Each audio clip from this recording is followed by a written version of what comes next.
Well, Mr. President, it looks like we're going to have a shutdown. What does that tell us? I'll tell you what it tells me. It's simply that much more evidence that human evolution is a slow process. I thought humans had advanced more as a species, but apparently we haven't. What do I mean by a shutdown? Well, we can't keep government open without a budget. And tonight at midnight, our current budget expires unless we vote to maintain the status quo and continue the current budget as we negotiate a new one. Many of my Democratic friends say, well, what's the problem? The Republicans are in charge. The president's a Republican, and the Republicans have a majority in the Senate, and the Republicans have a majority in the House. What's the problem? They know what the problem is. We can't pass a budget. We can't keep government open just with Republican votes here in the Senate. We only have 53 Republicans. We need 7 Democrats to join with us. So for my Democratic colleagues to say, well, the Republicans are in charge and they don't need us, they know that's not accurate. And that's what's going on. Now, we've had a few shutdowns before, and every shutdown is different, but most shutdowns are a combination of both policy and politics in varying degrees. This shutdown, in terms of policy, makes absolutely no sense. None. What we have proposed to our Democratic colleagues and the minority leader, Senator Schumer, is to make no changes to the current budget. We just want to continue the current budget and keep government open until just before Thanksgiving to give us more time to negotiate a permanent budget. We did that many times when President Biden was president and when the Democrats had the majority. In fact, we did it 13 times. Not only have Republicans done it, but Democrats have routinely done it. But this time, the Democrats have said, no. We want more. And you may be thinking, okay, that's reasonable. What do you want? Well, it's not reasonable. In effect, what the Democrats are saying to us is that we're going to close government unless you Republicans agree to make it bigger. We don't want the status quo. We want you to commit to spending $1.5 trillion more than you're spending now.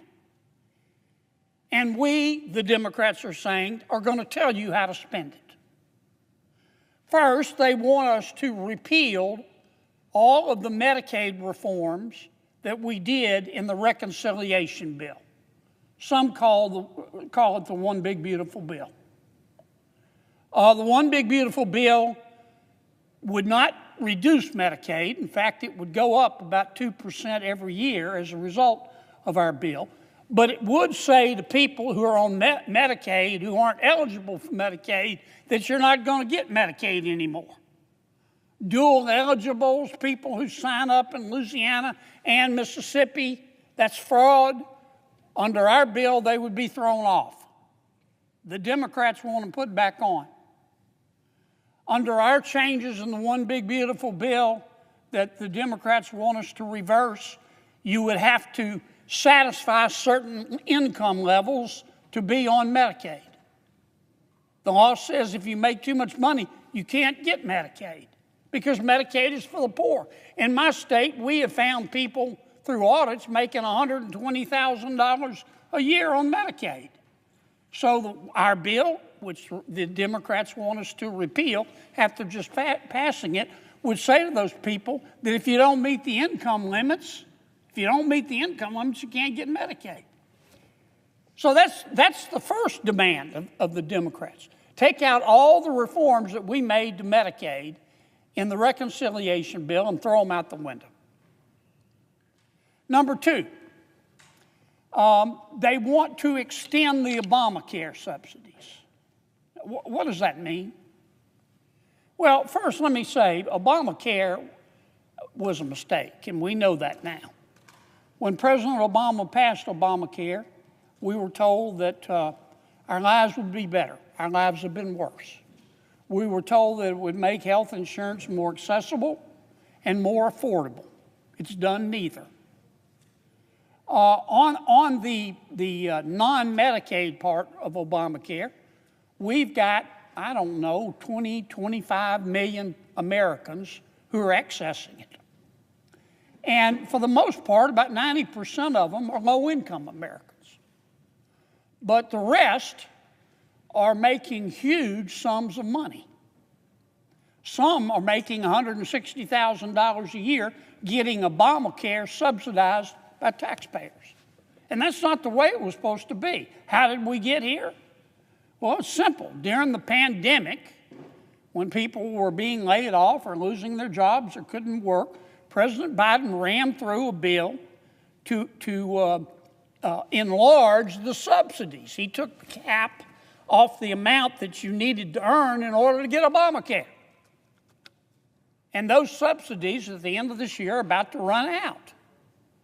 Now, the Republicans have said, we'll sit down with our Democratic friends and talk about how to extend them, but we want to reform the program because it's not right that people making $125,000, $150,000, $250,000, $200,000 a year are getting their health insurance subsidized by the federal government. That's bone deep down to the marrow stupid. But the Democrats, Senator Schumer and his colleagues, have said, nope, we will shut government down unless you agree automatically to extend these subsidies, which were passed during the pandemic, after the pandemic is over, permanently. And that's just some of my colleagues' demands. I mean, you need an Excel spreadsheet to be able to follow their demands. Their demands to keep government open, you stack them here, you could stand on them and paint the ceiling. And that's not much of an exaggeration. And when Senator Schumer announced these demands, that's when I knew. I knew it in a nanosecond. We're going to have a shutdown. Because my colleagues, my Democratic colleagues, are very smart people. And Senator Schumer is a smart person. And he knew when he announced these demands that I could tell he wasn't serious. He knew they were unserious. And he knew that neither the president nor the other members of Congress were going to accept them. And you know what? Many Democrats know they're unreasonable as well. So that's why I say the policy part of this makes absolutely no sense. And that's because this isn't about policy. This shutdown is about politics. Now, parties change, just like the human experience changes over time. Political parties change. My party's changing. So is the Democratic Party. And there is a wing of the Democratic Party, I call it the socialist wing. Some less charitable people call it the loon wing of the Democratic Party. And they are in charge right now. And the non-loon, non-socialist Democrats are scared to death of them. And this particular wing of the Democratic Party that's in the ascendancy, what do they believe? They try to out-weird each other all the time. They hate, if you listen to them, they hate Thomas Jefferson. They hate Abraham Lincoln. They hate George Washington. They hate Dr. Seuss. They hate Mr. Potato Head. They think our kids should be able to change genders back and forth at recess. Kids. And if it's their preference, should be able to undergo sex change operations while minors paid by you, the taxpayers. They believe that. They believe in open borders.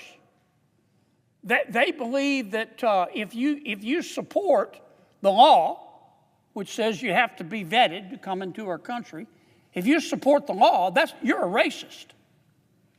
I think if you support the law, you're being prudent. But they believe in open borders. And my Democratic friends are about to elect a new mayor in New York City who is a member of the Loon Wing. He's a self-avowed socialist. He has said if the Prime Minister of Israel comes to New York City, he will have him arrested. But this is not the majority of Democrats that believe this. I don't think that for a second. And I know many of my Democratic colleagues here don't believe that.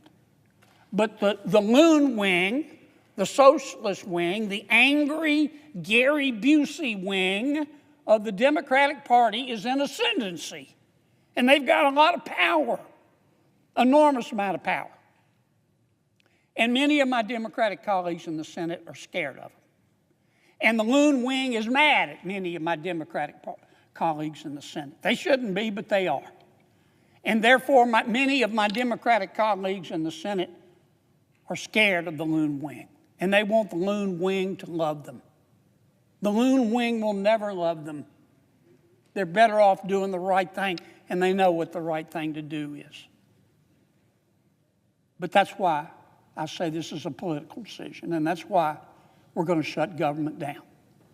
Now, once you shut government down, unless you're prepared to leave it shut down permanently, and maybe my Democratic colleagues are, but I don't think so. I still, maybe I'm naive, but I still think too many of my Democratic colleagues in the Senate know better. Once you shut the government down, you got to get back open. How are they going to get it back open? We're not going to agree to their demands. $1.5 trillion. They know we're not going to agree to it. So how is my friend Senator Schumer going to get government back open? You know, there's a famous movie line. I don't remember the movie. I think Denzel Washington said the line. I love Denzel Washington. He's what cool looks like. The guy's awesome. He's a total baller, man. I love Denzel Washington. But anyway, I think he said in one movie, if you pray for rain, you better be prepared to deal with the mud. And truer words were never spoken. So if you want to shut down, I say to my Democratic friends, you better be prepared to deal with the mud. How are you going to get it back open? How are you going to get it back open? I wouldn't want to be in their shoes to have to make that decision. Let me just say a few words. Every time we do a shutdown, it scares the living daylights out of the American people, especially our elderly. It breaks my heart. All of us get phone calls from folks scared to death. They're not going to get their Social Security check, or they're not going to be able to see their doctor, and it just breaks my heart. So I want to give them a little bit of assurance.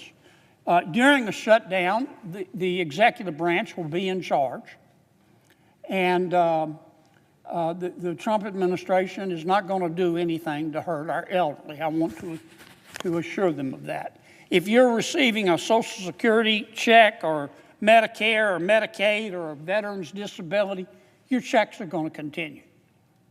We will make sure of that. Trump administration will make sure of that. Government may be shut down, but essential workers will still be there to make sure those checks are sent out. If you're hungry and you don't have the money to eat, we're not going to let you starve to death. The administration is going to continue payments. What we call it, some people call it SNAP. I call it food stamps.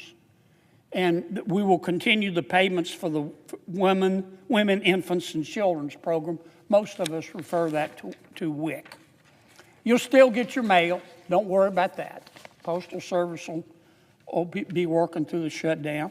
If you depend for health care on your Veterans Administration and VA medical centers, they're going to remain open. So I don't want you to be scared about that. Now, you're going to notice an impact. Probably we've got 2.5 million federal employees, probably 750,000 aren't going to be on the job. Under the law, they have to go home. So you will notice an impact. You'll notice it in our parks.